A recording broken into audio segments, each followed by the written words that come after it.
Well, that takes me to my teenage years, more or less. I think it's important first to say that my father was, his father had been a socialist in Germany, came to this country basically to get away from German militarism, though he wasn't successful. He served 7 years in the Prussian army. He was forced to, and when he was able to get out, he came to this country, partly to avoid the ceaseless wars of Europe. So there was that strain in his thinking. As my dad used to say, he voted socialist in Germany, but when he got to this country, he voted Republican. Well, that's not as strange as it sounds, because in the 1890s, which is basically what we're talking about, the Republican Party, especially here in the upper Midwest, there were deep liberal roots in the party. Your radicals perhaps were populists, but there was a lot of crossover there. In many ways, it was more liberal than the Democratic Party at that time. And so it's, there was that strain in the family. My father grew up deeply influenced by that. His mother was very religious. He rebelled against fundamentalist religion. She was German Methodist, because the local German Lutheran church was not sufficiently strict for her. She was more of an activist Christian. And that influenced my dad also, although he would have denied it to his dying day. His ethics remained very strongly Christian. I think he'd be best described as a Christian socialist, but not a Marxist. But he would have resisted the Christian part simply because he had rebelled so deeply against Christian mythology and so on. So I was raised an agnostic.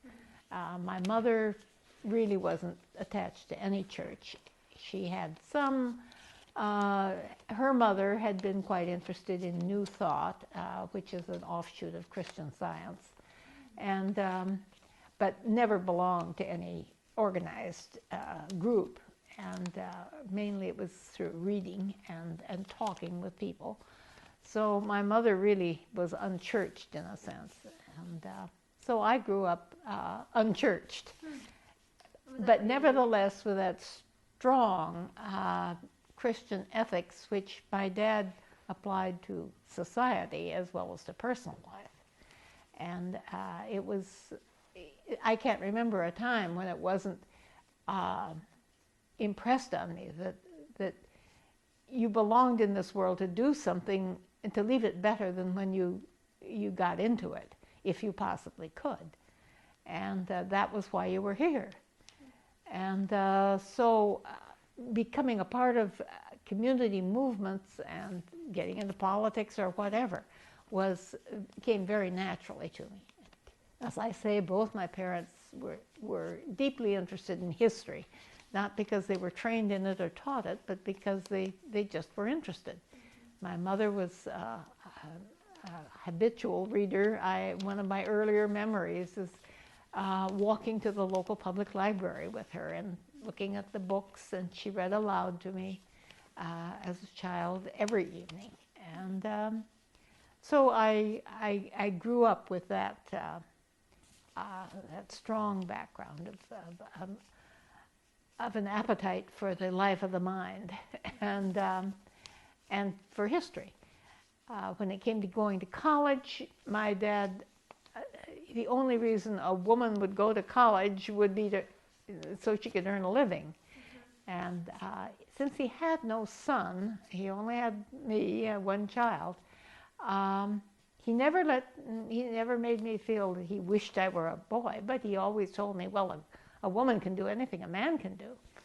So I was raised pretty much as a son, with the expectation that I would have a career and that I would be trained in whatever field would earn me a living reliably while I worked to better the world. He didn't realize he was putting pressure on me. This was just who he was. and who he expected his daughter to be. And